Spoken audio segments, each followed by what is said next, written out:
Graça e paz a todos os irmãos, membros da IPRC. É um grande prazer estar com você novamente, hoje, sexta-feira, para poder falar sobre a Tríduo Pascal. Nós começamos ontem falando sobre o Messias prometido e hoje eu quero falar sobre a encarnação e morte do Messias.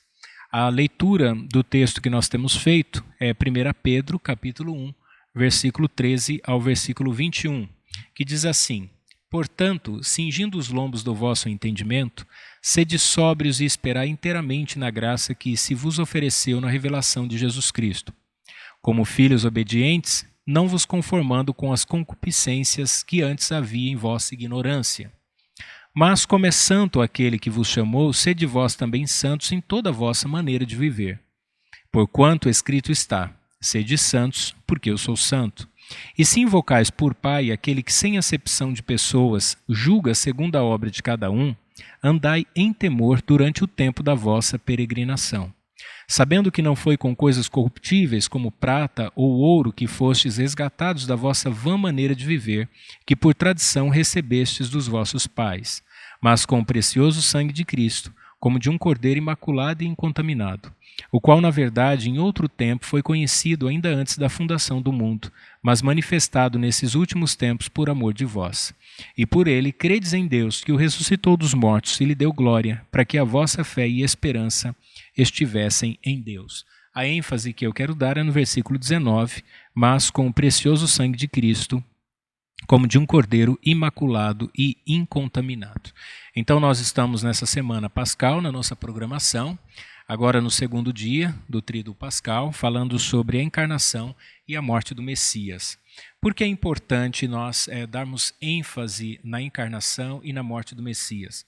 Porque nós precisamos lembrar que Deus havia estabelecido o ritual do sacrifício de um cordeiro. Nós lemos isso em Êxodo, capítulo de número 12, quando Deus manifesta a 10ª maravilha, quando o anjo da morte passa matando todos os primogênitos, exceto aqueles que estavam nas casas onde havia sangue nos umbrais da porta. A Bíblia diz que sem derramamento de sangue não há perdão de pecados, não há remissão de pecados. Então era necessário que alguém, assim como Adão, que foi homem, ele pecou, desobedeceu e submeteu toda a humanidade à condenação, o que nós chamamos de a queda de Adão, assim também Deus havia prometido da descendência da mulher, Gênesis capítulo 3, que enviaria um, que esmagaria a cabeça da serpente.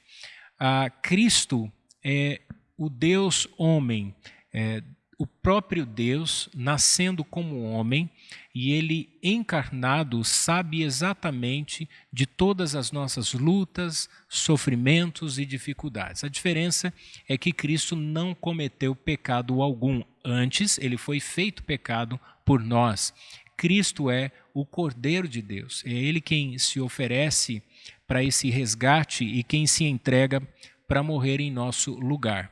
Então, hoje, conhecido na tradição católica como a Sexta-feira Santa, nós somos levados a pensar não no dia da semana em si, mas no que nós podemos compreender sobre a entrega de Cristo ao ser traído por Judas e aceitar pacificamente, se entregar voluntariamente para o sacrifício em nosso favor, em nosso resgate. Lembrando que quando Jesus participou da Páscoa com os seus discípulos e quando ele instituiu a ceia, tomando ali 2 elementos da Páscoa e ressignificando-os, Jesus deixou muito claro que ele não estava ali de maneira forçada. Jesus não estava coagido. Jesus disse que ele desejava muito tomar com eles aquela ceia até que ela se cumprisse no reino de Deus. E quando Jesus sai dali, Jesus sai para o Getsêmani, onde ele é preso e entregue, julgado, condenado e morto.